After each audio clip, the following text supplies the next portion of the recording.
Hello and welcome to another A-Star to G briefing. Well, at this time of year it's always good to remember those less fortunate than ourselves.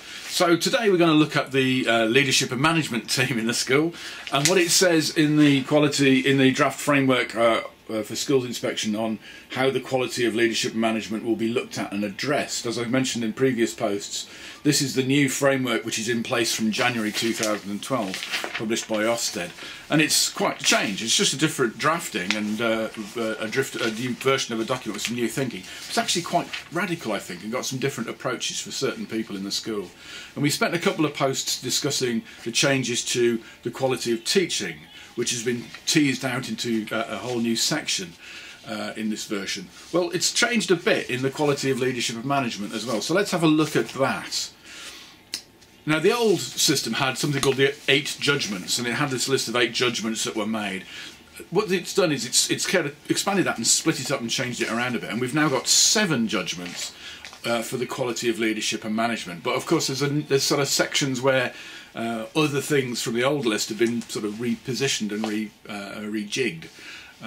But let's have a look at these 7, and we'll try and see what's going on with actually the 7 that it says for the quality of leadership management. We might look at the others later on. So, demonstrate an ambitious vision for the school and have high expectations for what every pupil and teacher can achieve, and set high standards for quality and performance. That reminds me quite strongly of the similar statement in the quality of teaching for teachers, about having an ambitious vision and making sure that you have high expectations for everybody and you drive them forward. And that seems to be a flavour that goes right the way through the two areas, leadership management and quality of teaching. And it's quite similar to the old Judgment 1. So an ambitious vision. Does your school have a vision statement? Has it got real ambition for everybody? Has it got targets, high expectations for every individual learner, each individual learner having a learning goal and their own particular targets of what they need to achieve? So that's what it's looking for, those kind of things. Number 2 sees the first appearance of the word behaviour. The word behaviour crops up 3 times in leadership and management, as well as having its own section of judgments elsewhere. So behaviour is quite a strong flavour, I think. Improve teaching and learning, including the management of pupils' behaviour. How are you going to demonstrate that? How are you going to evidence that for your inspection? Improve teaching and learning, including the management of pupils' behaviour. You're certainly going to have some form of behaviour strategy and have some form of behaviour mapping and policing systems set up. Number 3 is provide a broad and balanced curriculum.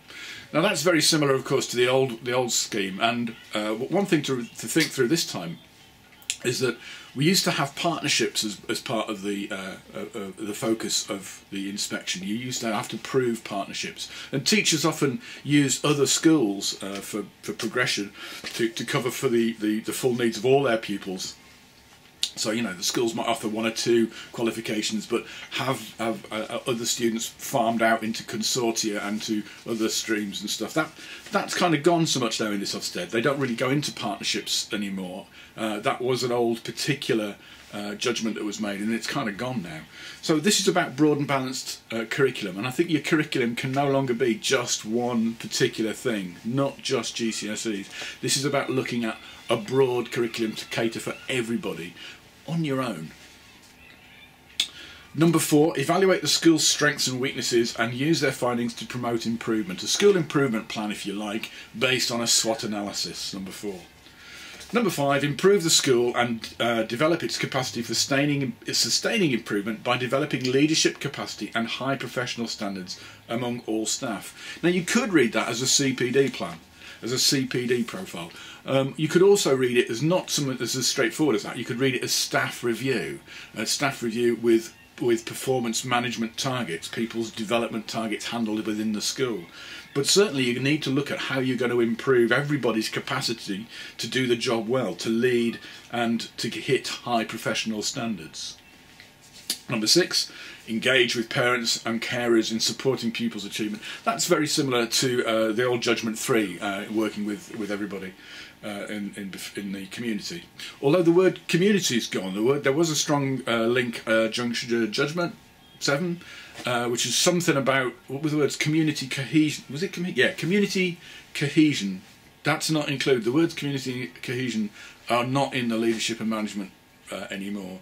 So although you've got to engage with parents and carers, you haven't got to be worried about community cohesion. You start time now for you to withdraw from all those committees that you might sit on to do with community cohesion and concentrate on being someone who just looks after the behaviour of the pupils. So definitely a kind of retrenchment back into the school buildings.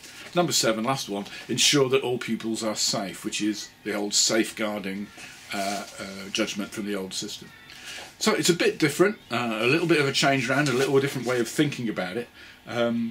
You probably need to look at, if you are a leadership management team, you should obviously read the entire document and look at some of the other areas as well. If you're a teacher, that's what they are going to be looking at. That's what the Ofsted team are going to be inspecting your leadership management team for.